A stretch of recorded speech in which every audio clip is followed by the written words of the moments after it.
bienvenue chez moi. Alors aujourd'hui, désolée si la lumière n'est pas très bonne, mais le temps est très orageux. Là voilà, c'est les orages du début de l'été, ici dans la région toulousaine, donc c'est toujours un petit peu compliqué. Mais voilà, alors il y a quelques semaines de ça, je vous ai montré mes derniers achats. Et bien sûr, qui dit achat dit rangement. Donc aujourd'hui, je vais vous montrer comment moi j'organise dans ma scrap room mes plaques de tampons clear. Donc vous reconnaissez ceux que j'ai achetés dernièrement, et puis il m'en restait quelques-uns là que j'avais pas encore complètement rangés, donc voilà, je les ai mis avec. Et puis je vous montre en fait comment je travaille. Alors je fais des pochettes comme ça, donc c'est des pochettes transparentes à l'intérieur de laquelle je glisse sur une feuille blanche toute simple le support de la plaque des tampons clear. Comme ça, ils sont facilement attrapables. Et en fait, ces pochettes, je les range à la verticale dans une boîte comme ça. Voilà, qui n'est autre qu'une boîte de chez Ikea. Voilà. Et en fait, je me suis rendu compte que dans leur profondeur, ou dans leur grande dimension, on va dire, c'est un 21, enfin un petit peu plus de 21, ce qui veut dire que le fond d'une feuille A4 rentre. Donc du coup, je me suis hiérarchisé, voilà, tous mes tampons. Alors devant, j'ai mis mes plaques de gaufrage, hein, voilà.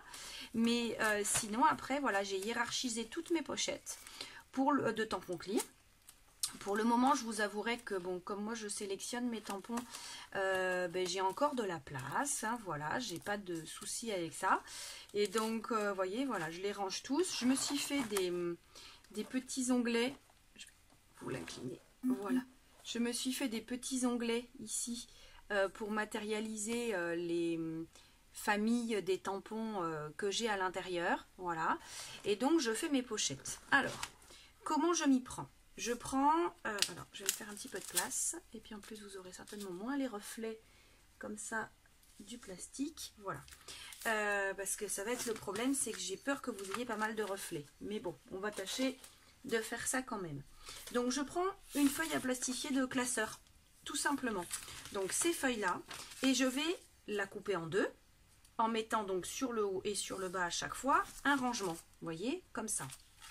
Si je le mets dans le bon sens, voilà, on serait là. Sauf que cette coupure ici, bien évidemment, si je le fais au ciseau, le haut ne va pas être collé en bas.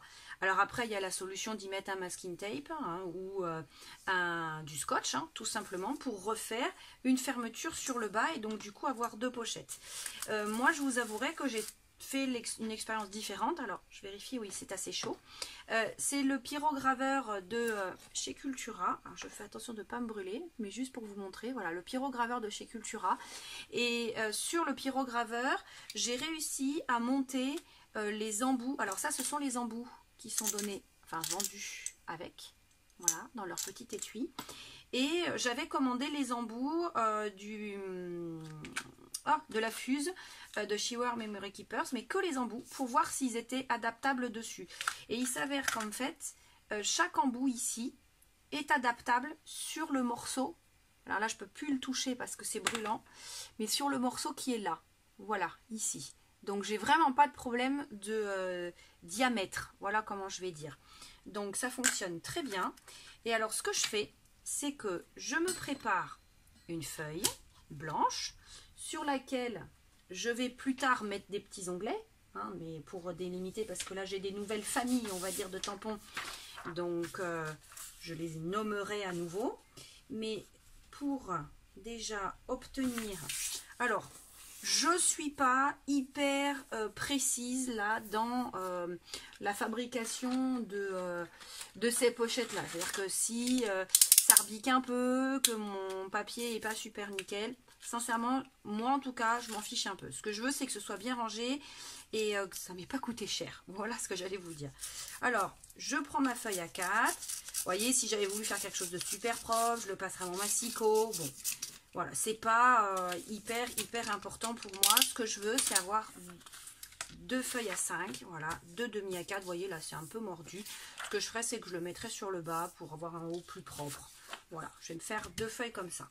Et puis, donc pour obtenir ceci, je prends mes planches à tampons que je vais mettre à l'intérieur. Alors, quand j'ai des petites comme ça, j'en mets deux.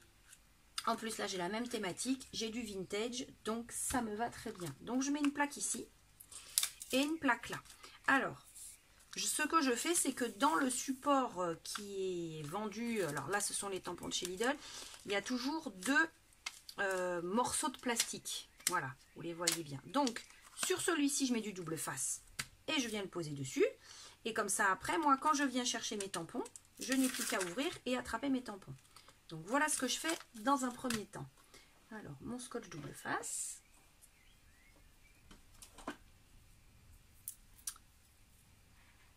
Voilà, pour coller au dos, ici.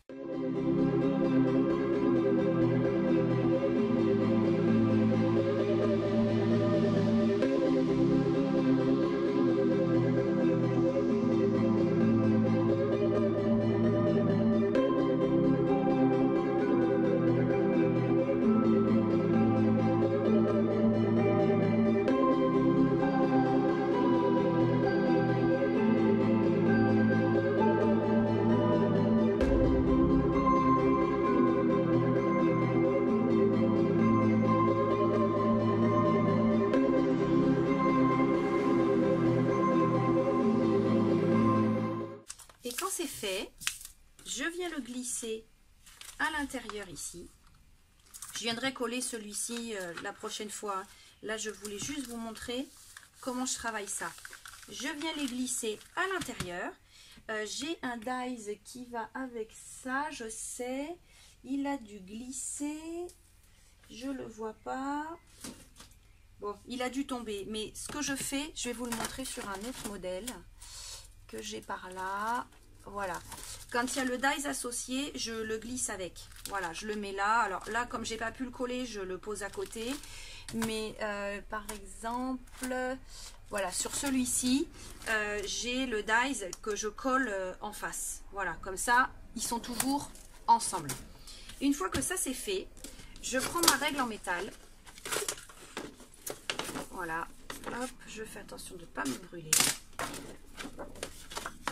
Ici, et je viens travailler juste sur la moitié, quoi.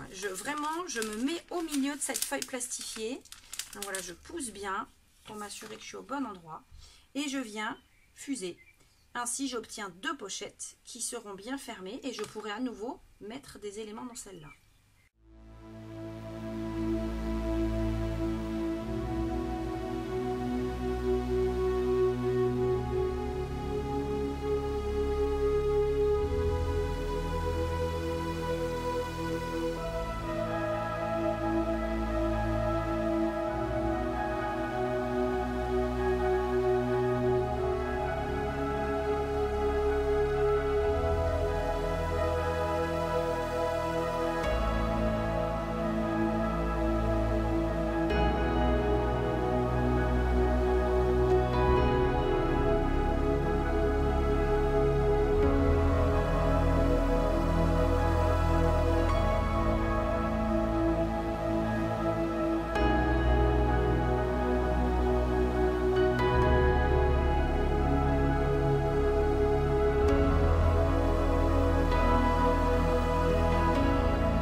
sur cette procédure là, vous avez vu, j'ai préféré le faire sans avoir mis les tampons à l'intérieur, mais on reste toujours sur le même procédé.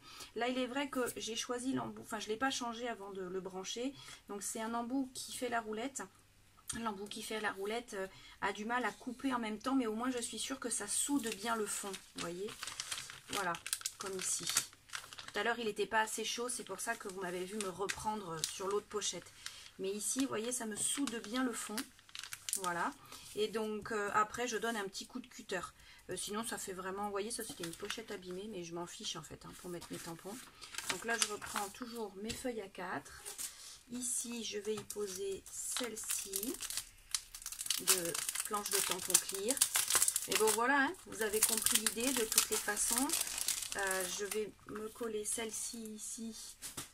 Et puis les feuillages là, hein, que j'aime beaucoup, je vous en avais parlé quand je vous les ai présentés. Et voilà, ici. Donc ces deux-là, chacun dans leur pochette, à nouveau, avec le scotch double face, ici et ici. Et ensuite, ce que je fais, c'est que je me prends des feuilles, là, des blocs action, feuilles que j'utilise pas forcément, parce que bah, y a toujours une feuille ou deux, hein, un design ou deux qui nous plaît pas dans les, comment je dirais, dans les blocs.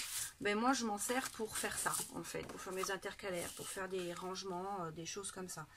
Et donc là, tout bêtement, je viens récupérer les mesures du, hop là, d'une des plaques existantes. Voilà. Ici, et normalement là, voilà, c'est bien la même chose. Et donc c'est dans ma longueur. Donc en fait, je coupe une feuille de d'un bloc 30-30. Je la coupe en deux avec mon massicot. Ici. Voilà. Et après, je viens prendre la petite mesure des 21 cm, un petit peu plus ici. Voilà. Ça me fait donc, pour être bien précise, une page qui fait 24,5 sur 15 normalement, c'est ça, voilà. 24,5 sur 15. Dans ma chute ici, je vais venir faire un petit onglet pour mettre ma petite légende. Et puis ça, je vais venir le ranger dans ma boîte. Ici. J'ai pas mal de bazar. Alors, j'essaie. Voilà. Donc, je viens me mettre ça là. Hop.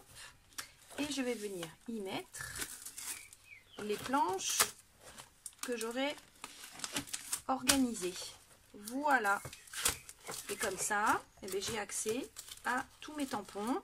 Au fur et à mesure, c'est plus facile pour moi de me repérer et de voir ce dont j'ai besoin déjà quand je fais mes créas. Et puis surtout, ce qui me manquerait éventuellement. Et donc par rapport aux achats que j'ai envie de faire.